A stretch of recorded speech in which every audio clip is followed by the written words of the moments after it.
အားလုံးပဲမင်္ဂလာပါဒီနေ့မှာတော့ virtual squishy အားလုံးကိုထုတ်ပြပါမယ်ကျမတကယ်ချင်းအာလီယာနဲ့ဟုတ်နော်မင်္ဂလာပါအဲဆိုရင်တော့ဒီကောင်လေးကတော့ဒါ squishy ပေါ့နော်ဒီကောင် game set squishy ဒါကတော့ squishy ပေါ့နော်ကြိတ်တယ်နှစ်ပေါ့ဒါကတော့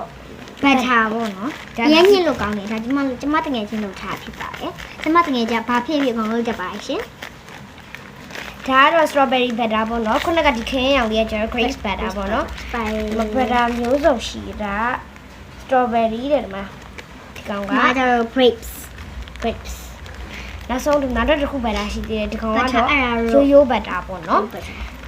ဟုတ်တယ်နောက်တစ်ခုပြီးရင် virtual squishy ဖြစ်တဲ့ dumplings လေးတွေပါဒီမှာတက်တက်ဆွတက်ပြီးတော့ဒါရ pink လေးပေါက်သွားပါရှင်dumpling ဒီ dumpling လေးကကျတော့လေမညစ်တာကြာပြီးတော့ထားလိုက်တော့မျက်လုံးမရှိတော့ပါဘူးမျက်လုံးကြာတော့မျက်လုံးရှိသေးပါရဲ့ရှင်ညစ်တာရမ်းညစ်လို့ကောင်းတယ်ပေါ့နော်ပြီးရင်မှာစီသေးရပေါ့နော်ဒါက needle cube လေးပေါ့နော်ဒီလေးကဟာ needle squeeze လို့အရသာညစ်လို့ရတယ်ပေါ့needle squeeze လို့သူကညစ်လိုက်တာနဲ့လက်ရပေါ်တယ်ပေါ့ဒီတိုင်းမဲ့ပြီးလို့ရှင်ဖောင်းသွားရပေါ့နော်ဟိုလေဒါလေးကကြတော့ squishy တစ်ခုပေါ့နော်သူကလေညှစ်လိုက်တာနဲ့အဲ့ဒီစီပေါင်းကဖောင်းလာတာပေါ့နော်ဒါအဲ့လိုဖောင်းလာတာသူကထရီကလီလီပို့ပြလိုက်တယ်လို့ပေါ့နော်နောက်တစ်ခု squishy လေးကတော့ iPhone squishy လေးပဲဖြစ်ပါတယ်ဟုတ်ပါတယ်နောက်တစ်ခုက chromie squishy လေးပါ chromie squishy ကျမတော့ဒါကိုညစ်ညာပေါ့နော်တော်တော်ကြားနေပြီနိုင်ကွက်လာကြတော့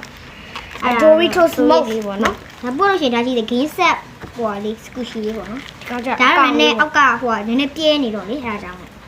နည်းညစ်လို့တော့တိတ်မကောင်းဒါညစ်လို့တော့ကောင်းတယ်မိုက်ပြီးရင်ရှိသေးတယ်ဒါ apple juice ပါ apple juice လို့ခေါ်ပါတယ်လို့ရန်ကောင်းပါတယ်ဒီမှာကျမရဲ့ဒီ squishy collection စုပေါင်းပေါ့နော်ဒါလေးစခရိုမီပေါ့နော်အခုဒါကြီးကတော့ကျမရဲ့ပတ်စံအတူလေးတွေပေါ့နော်ပတ်စံအတူလေးဆော့ပါပေါ့နော်အခုကတော့ဒီ squishy တွေအားလုံးကိုကြိုက်တဲ့ဟာလေးတွေ့လို့ရှိရင် like ရ subscribe လေးလုပ်ပေးပါဦးဒီနေ့တော့ဒီလောက်ပါပဲတဒါ